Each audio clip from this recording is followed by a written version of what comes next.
رضی اللہ تعالیٰ عنہ حدیث کے راوی ہیں، مشہور حدیث جس کو حدیث جبریل کہا جاتا ہے کہ آپ صلی اللہ علیہ وسلم کی محفل میں ایک شخص آیا اور کیا تھا؟ شدید بیاض الثیاب، انتہائی سفید کپڑے اس شخص نے پہنے ہوئے، شدید سواد الشعر، انتہائی سیاہ بال، لا یرا علیہ اثر السفر ولا یعرفہ منا احد۔ کتنی عجیب بات ہے، کہہ رہے ہیں ہم میں سے کوئی اسے جانتا بھی نہیں تھا لیکن اس پہ سفر کے کوئی آثار تھے بھی نہیں۔ تو بہت عجیب سی بات ہے یا نہیں ہے کہ ایک بندے کے اتنے سفید کپڑے، جبکہ وہ اس محلے کا بھی، پہلے تو اونٹوں پہ پیدل آتے تھے نا، تو بھائی میلے کپڑے ہوتے ہیں، کہتے ہیں پتہ نہیں کہیں سے آ جاؤ گا، مصر سے آ جاؤ گا، شام سے آ جاؤ گا، کہیں سے آ جاؤ گا۔ وہ لوگ تو سب ایک دوسرے کو جانتے تھے، جیسے گاؤں میں جانتے، صدیوں سے اکٹھے رہ رہے ہیں، لیکن کپڑوں کی سفیدی سے لگ رہا ہے بھائی مقامی آدمی ابھی نہا دھو کے آیا ہے، مگر ہمیں کوئی اس کو جانتا نہیں۔ اور ایسا جوان کہ اس کے انتہائی سے حوال، اور نبی سے اتنی بے تکلفی کا اظہار جیسے کوئی پرانا دوست ہو۔ حتی اسند رکبتیہ الی رکبتیہ ووضع کفیہ علی فخذیہ، اپنے گھٹنے نبی کے گھٹنوں کے ساتھ ملا دیے، ایسے دو زانوں چپک کے بیٹھ گیا، اور اپنے ہاتھ اپنی یا نبی کی ران مبارک پہ رکھ دیے۔ تو کتنا عجیب منظر ہے۔ لیکن حضرت عمر فرماتے ہیں ہم میں یہ گویا حدیث کا مفہوم ہے کہ ہم میں ہمت نہیں ہے کہ نبی سے پوچھے کہ یہ کون ہے۔ بھائی دیکھ رہے ہیں، بس جو بھی منظر ہے دیکھتے رہو، وہ کیا رہا ہے بھائی، نبی جب نہ اس کو ڈانٹ رہے ہیں نہ اسے کچھ کہہ رہے ہیں، ہوگا کچھ ہمیں نہیں پتا۔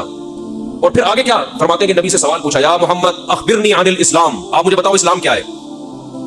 تو آپ صلی اللہ علیہ وسلم نے بتانا شروع کیا، الاسلام ان تشہد ان لا الہ الا اللہ وان محمد رسول اللہ۔ سب صحابہ بیٹھے ہوئے ہیں، سب یہ منظر دیکھ رہے ہیں، مگر کسی کی ہمت نہیں ہے کہ وہ نبی کی مجلس میں پوچھ لے۔ چپ کر کے دیکھتے رہو کیا ہو رہا ہے۔ ہم ہوتے 20 دفعہ ہم درمیان میں پہلے اس کو گریبان سے پکڑ کے باہر نکالتے ہیں، تو ہے کون، کس سے پوچھ کے آیا ہے، اور تو پہلے بتا، تو تیرے کپڑوں پہ نہ کوئی اثر ہے، جن تو نہیں ہے کہیں۔ بھائی دیکھ رہے ہیں کہ جب نبی کچھ نہیں کہہ رہے تو سب سے زیادہ اعتراض کس کو ہونا چاہیے تھا؟ نبی کو۔ تو نبی ہم سے زیادہ جانتے ہیں، تو جب وہ خاموش ہے تو ہم بھی کیا کریں، چپ کر کے بیٹھے رہے، آرام سے خاموشی سے بیٹھے رہے۔ اور پھر کتنا عجیب منظر کہ گھٹنے نبی کے گھٹنوں مبارک کے ساتھ ملا کے پوچھ رہے ہیں کہ اخبرنی عن الاسلام، آپ بتاؤ مجھے اسلام کیا ہے۔ تو آپ نے فرمایا اسلام یہ ہے کہ گواہی دو کہ اللہ کے سوا کوئی عبادت کے لائق نہیں، اور محمد صلی اللہ علیہ وسلم اللہ کے بندے اور رسول ہیں، وتقیم الصلاۃ وتؤتی الزکاۃ وتصوم رمضان وتحج البیت ان استطعت الیہ سبیلا، رمضان زکات دو، رمضان کے روز نماز قائم کرو، زکات دو، رمضان کے روزے، اور استطاعت ہے تو حج کرو۔ فرماتے ہیں اس نے کہا صدقتا، اے محمد آپ نے سچ کہا۔ حضرت عمر کہتے ہیں ہمیں اور عجیب، فعجبنا یسألہ ویصدقہ، بھائی سوال بھی پوچھ رہا ہے اور خود ہی کہہ رہا ہے سچ کہا، تو یہ تو امتحان لینے کے لیے آیا ہے، اور امتحان کس کا ہو رہا ہے معاذ اللہ، پیغمبر صلی اللہ علیہ وسلم۔ بھائی جو سوال پوچھتا ہے وہ یہ تو نہیں کہتا کہ آپ نے جواب بالکل صحیح دیا ہے، مطلب آپ کو تو پہلے سے پتا تو پوچھ رہے ہیں ہم سے۔ لیکن کسی صحابی میں یہ ہمت نہیں ہو رہی کہ نبی کی محفل میں سوال پوچھے کہ یا رسول اللہ جب یہ پوچھا کیوں اس نے، یہ تو معاذ اللہ آپ کا امتحان لینے آیا گویا۔ پھر اس نے پوچھا، جبریل کو بعد میں پتا چلا وہ فرشتے جبریل علیہ السلام تھے، پھر پوچھا کہ مل ایمان کیا ہے، مل ایمان۔ انہوں نے آپ صلی اللہ علیہ وسلم ایمان یہ اللہ پر، اس کی کتابوں پر، اس کے رسولوں پر، اس کے فرشتوں پر، آخرت کے دن پر، تقدیر پر ایمان لایا جائے، صدقتا سچ کہا۔ پھر انہوں نے پوچھا کہ احسان کیا ہے، پھر آپ نے فرمایا تعبد اللہ کانک تراہ فإن لم تکن تراہ فإنہ یراک، اللہ کی ایسی عبادت کرو جیسے تم دیکھ رہے ہو کیونکہ وہ تو تمہیں دیکھ رہا ہے۔ صدقتا، اس نے کہا بالکل سچ کہا۔ کہا متی الساعۃ، قیامت کب آئے گی؟ تو آپ صلی اللہ علیہ وسلم نے یہ نہیں فرمایا لا ادری، مجھے نہیں پتا، کیونکہ آپ کو معلوم تھا کہ جیسے مجھے نہیں پتا سامنے والے کو بھی نہیں پتا، سمجھ رہے ہو، یہ کسی کو بھی نہیں پتا۔ تو یہاں آپ نے جواب میں یہ نہیں کہا مجھے معلوم نہیں ہے، بلکہ آپ نے بتا دیا کہ جیسے تمہیں معلوم نہیں ہے، یہاں تم صدقہ نہیں کہہ سکتے، جیسے مجھے معلوم نہیں ہے تمہیں بھی، اس لیے آپ نے فرمایا مل مسئول عنہا بأعلم من السائل۔ عربی بڑی خاندانی زبان ہے، خدا کی قسم، عربی جو ہے نا بڑی پیاری زبان ہے، کسی کو صحیح آتی ہو تو عربی کی بلاغت کا عربی میں ہی مزہ ہے۔ مل مسئول عنہا بأعلم من السائل، جس سے پوچھا جا رہا ہے وہ پوچھنے والے سے زیادہ نہیں جانتا، جس سے پوچھا جا رہا ہے وہ پوچھنے والے سے زیادہ نہیں جانتا۔ قرآن کی بعض آیتیں ایسی وجد والی ہیں نا کہ مزہ آتا ہے ان کو پڑھنے میں۔ جو موسیٰ علیہ السلام کو اللہ نے کہا تھا نا قلنا لا تخف انک انت الاعلی، اس کا اردو میں ترجمہ نہیں بنتا۔ موسیٰ علیہ السلام کے سامنے جب جادوگر تھے نا تو جادوگروں نے ہزاروں لاٹھیاں پھینکی، سانپ بن کے حضرت موسیٰ کی طرف دوڑنے لگی۔ قرآن کہہ رہے فاوجس فی نفسہ خیفۃ موسیٰ، موسیٰ نے دل میں کیا محسوس کیا؟ خوف۔ دیکھو قرآن کے الفاظ یہ نہیں ہے کہ موسیٰ گھبرانے لگے، کیونکہ اگر گھبرانے لگتے نا دشمن پہ روب ختم ہو جاتا، دشمن کہتا ہار گئے۔ قرآن دل کی کیفیت بیان کر رہے ہیں، موسیٰ نے گویا اپنے ظاہر پہ کنٹرول کیا ہوا تھا، سمجھ رہے؟ ظاہر پہ کیا کیا ہوا تھا حضرت موسیٰ علیہ السلام نے؟ کنٹرول کیا، مجھے بالکل گھبراہٹ نہیں ہے، لیکن قرآن دل کی کیفیت بیان کر رہا ہے، دل میں کیا تھا؟ خوف۔ یہ بلاغت ہے، فاوجس فی نفسہ، خاف موسیٰ نہیں ہے، موسیٰ خوفزدہ ہو گئے۔ اس لیے ہم کہتے ہیں نا فلاں خوفزدہ ہو گیا، تو اس سے یہ متبادر ہوتا ہے کہ یعنی دیکھنے میں ایسا لگ رہا تھا کیا ہو گیا، اس خوف کے آثار دل سے کہاں ہے؟ جسم پہ۔ حضرت موسیٰ نے اپنے اوپر کنٹرول کیا کہ یہ اتنا بڑا مقابلہ ہو رہا ہے اسلام اور کفر کا، ایمان اور کفر کا، کہ اگر میں گھبرانے لگا نا ان کے سامنے تو یہ ان سے ان کا مورال کیا ہو جائے گا؟ بلند۔ تو قرآن کہہ رہا ہے اوپر سے تو بڑے کانفیڈنس کے ساتھ، لیکن دل کی کیفیت کون جانتا ہے؟ اللہ۔ فاوجس فی نفسہ، قرآن کہہ رہا ہے دل کے اندر موسیٰ کو خوف محسوس ہوا۔ قلنا، ہم نے کہا، ہم نے کیا کہا؟ دل کے اندر وحی کی اللہ نے بھی، دل گھبرا رہا ہے تو دل میں وحی کی، لا تخف، اے موسیٰ خوف مت کر، انک انت الاعلی، آج کے دن تو ہی غالب ہوگا۔ یہ نہیں کہا انک الاعلی، نا، انک الاعلی نہیں کہ تو غالب ہوگا۔ انک، دیکھو انک کا معنی بھی وہی ہے جو انک انت ہے، کا مطلب بھی تو، انت کا معنی بھی تو، تو جب ایک دفعہ کہا کہہ دیا تو دوبارہ انتا کہنے کی کیا ضرورت ہے بھائی؟ ابے چھوڑو یار، رہنے تو، تم لوگ کو بہت مشکل ہے بات سمجھنا. تو مجھے مزہ آ رہا ہے نا اس آیت میں، وہ آپ سوچ بھی نہیں سکتے. قرآن یہ نہیں کہہ رہا انک الاعلی کہ تو کیا ہو جائے گا، تو ہی برتر ہوگا، تو ہی غالب ہوگا. انکا انتا یہ تاکید کے لیے، اے موسیٰ تو، صرف تو، ٹھیک ہے نا، اکیلا. الاعلی، اور اعلی بھی نہیں ہے. اصولی طور پر خبر پر الف لام داخل نہیں ہوتا. گرامر کے لحاظ سے اصولی طور پر انکا انتا اعلی ہونا چاہیے. یہ انکا، سوری انتا نہیں، انکا اعلی مبتدا معرفہ ہوتا ہے، خبر کیا ہوتی ہے؟ نکرہ. سمجھتے نہیں ہو بات؟ جب پڑھو گے نہیں رات کو تو سمجھو گے نہیں بات. انکا اعلی ہونا چاہیے، اے موسیٰ تو غالب آ جائے گا، یہ مطلب ہوگا سیدھا سیدھا ترجمہ اس. اللہ نے اعلی پہ الف لام لگا دیا. الف لام جب لگتا ہے نا کسی، تو کسی اسپیسیفک چیز کو کہتے ہیں. جیسے کتاب کا مطلب کوئی بھی کتاب، الکتاب کا مطلب کوئی اسپیسیفک، کوئی خاص کتاب. آپ جب کہتے ہیں بندہ آیا ہے، بچے گھر میں آ کے بتا رہے ہوتے ہیں پنجاب میں بندہ آیا ہے، کراچی میں کہتے ہیں آدمی آیا کوئی. یہ بندہ کا لفظ پنجاب سے امپورٹ ہوا ہے.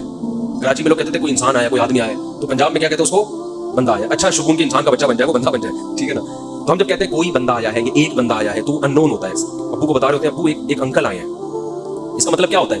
کوئی ہے. لیکن اگر ایسا بندہ آیا ہو جس کا آپ کو پتا ہو، یعنی پہلے آ چکا ہو اور آپ اس کے انتظار کر رہے ہو، وہ اسپیسیفک وہ بندہ آ چکا ہو، تو عربی میں کہیں گے البندہ. بندہ عربی کا لفظ نہیں، لیکن میں سمجھانے کے لیے، جا رجل یو سڑے راغلے، یو سڑے کہیں گے نا، یو سڑے راغلے، موقع دے کے بھاگ لے. ایک بندہ آیا ہے، جا الرجل، تو اس کا مطلب وہ ایک مخصوص بندہ ہے جس کا پہلے سے آپ کی کھوپڑی میں تصور ہے. تو قرآن کہہ رہا ہے انکا انت الاعلی. الاعلی کا مطلب کہ جب مقابلہ ہو رہا ہے نا، تو جو شخص برتر آنے والا ہے، لوگوں کے ذہن میں گویا کہ اس کا ایک تصور ہے کہ ایک نہ ایک جیتے گا، تو وہ جو جیتنے والا مخصوص شخص ہے، آپ کے علاوہ کوئی بھی نہیں ہے وہ، اور صرف آپ ہی ہو. الاعلی کون ہے آج؟ الاعلی، اعلیٰ نہیں بلکہ الاعلی کون ہے؟ پورا ترجمہ ہو نہیں سکتا اس کا. وہ کون ہے؟ اے موسیٰ صرف اور صرف تو ہی ہے. تو لا تخف، تجھے خوفزدہ ہونے کی ضرورت نہیں ہے. تو کیا بات کر رہا تھا میں، یہ آیت کہاں سے آ گئی؟ ہاں، تو یہی نبی صلی اللہ علیہ وسلم نے فرمایا نا، مل مسئول عنہا بأعلم من السائل، بھی کیا ہے؟ بلاغت ہے. جس سے پوچھا جا رہا ہے وہ سائل، مسئول سائل سے زیادہ نہیں جانتا.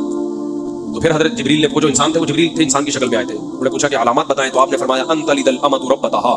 اس حدیث میں جو ادب والی بات ہے وہ میں بھی پیچھے پکڑ کے رکھنا بھول نہ جاؤں، لیکن اس حدیث میں بات آ گئی ہے. تو ایک دلچسپ بات کیا ہے، آپ نے قیامت کی پہلی علامت بتائی کہ باندی اپنے آقا کو جنے گی. یعنی لونڈی اور غلام سے جو بچہ پیدا ہوگا، وہ ماں کا بیٹا کم اور ماں کا باپ بولو زیادہ، ماں کا مولا اور ماں کا آقا زیادہ ہوگا. غلام کی مثال نہیں دی، کیونکہ غلام مرد ہوتا ہے نا، اس پہ تصرف تھوڑا سا پھر بھی کم ہوتا ہے، یعنی وہ آپ کی ملکیت میں ہوتا ہے لیکن اس پہ کنٹرول کم ہوتا ہے کیونکہ آدمی ہے. جب عورت آپ کی ملکیت میں ہوتی ہے، لونڈی اس پہ، وہ تو کمزور ہے نا، اس پہ کیا ہوتا ہے؟ آپ کا تصرف زیادہ. تو جو مکمل غلام اور باندی تھی، وہ جب جنے گی جس نسل کو، تو ہونا تو یہ چاہیے تھا کہ جس نے جنا ہے اس کا مقام اونچا، لیکن جس کو جنے گی نا، وہی اس پہ کیا کرے گا؟ یعنی ماں کا تو ایسا حق ہے نا، ماں کو تو ساری دنیا جانتی ہے نا کہ ماں نے کیسے گود میں پالا، کیسے جنا، اور لوگ ماں کے تانے دیتے ہیں نا. حضرت موسیٰ علیہ الصلوۃ والسلام نے جب حضرت ہارون کی داڑھی پکڑ کے کھینچی ہے نا، جب حضرت موسیٰ علیہ السلام کوہ طور پہ گئے تورات لینے، پیچھے بنی اسرائیل نے بچڑے کی عبادت شروع کر دی. ہارون علیہ السلام کو نگران بنا کے گئے تھے کہ ذرا ان کی حفاظت کرنا، بڑے نالائق لوگ ہیں، دائیں بائیں نہ ہو جائے. جب واپس آئے تو دیکھا کہ وہ کیا کر رہے ہیں؟ بچڑے کی عبادت. تو حضرت موسیٰ کو سب سے پہلے غصہ کس پر آیا؟ حضرت ہارون پر. اپنے بھائی کی داڑھی پکڑ کے کھینچی کہ ماں منعک اذ رأیتہم ضلوا، یہ گمراہ ہو رہے تھے، آپ نے روکا کیوں نہیں؟ تو حضرت ہارون نے کیا کہا؟ باپ کا واسطہ نہیں دیا بلکہ ماں کا. لا یبن ام، اے میری اماں کے بیٹے، اے میری ماں کے بیٹے، کیونکہ یہ رشتہ فوراً سمجھ میں آتا ہے. ماں کا واسطہ کیونکہ محبت کی علامت ہے نا. ابا جو ہے نا، وہ تربیت کے لیے اللہ نے بنایا، وہ محبت زیادہ ابا سے امیدیں نہیں لگایا کریں. ابا بیٹھ کے ختم کرتا ہوں، کیا ہو گیا. تو رسول اللہ صلی اللہ علیہ وسلم کی محفل میں حضرت جبریل آئے تو حضرت عمر فرماتے ہیں، تو حضرت عمر رضی اللہ تعالیٰ عنہ فرماتے ہیں فلبثت ملیہ، میں نے جب یہ منظر دیکھا تو میں بہت دنوں تک ٹھہرا رہا. یعنی کچھ دن گزرنے کے بعد بھی حضرت عمر کی ہمت نہیں ہوئی کہ نبی سے پوچھے کہ یا رسول اللہ یہ کون تھے، یہ کیا ہے احترام کہ بھئی ایسا نو نبی صلی اللہ علیہ وسلم ناراض ہو جائے. خود کیوں نہیں بتا رہے بھئی؟ اہم بات ہوتی تو آپ صلی اللہ علیہ وسلم تو خود معلم تھے، خود بتاتے.